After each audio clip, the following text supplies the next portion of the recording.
की बौछार है। शिरडी वाले साईं का दरबार है। होती जहाँ पे अमृत की बौछार है। शिरडी वाले साईं का दरबार है। बाबा का दरबार है, साईं का दरबार है। बाबा का दरबार है, साईं का दरबार है। होती जहाँ पे अमृत की बौछार है।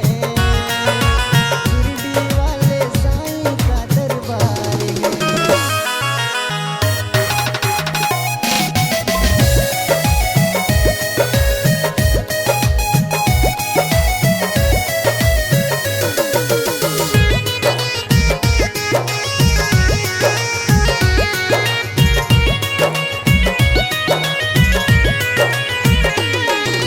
सबकी मुरादें होती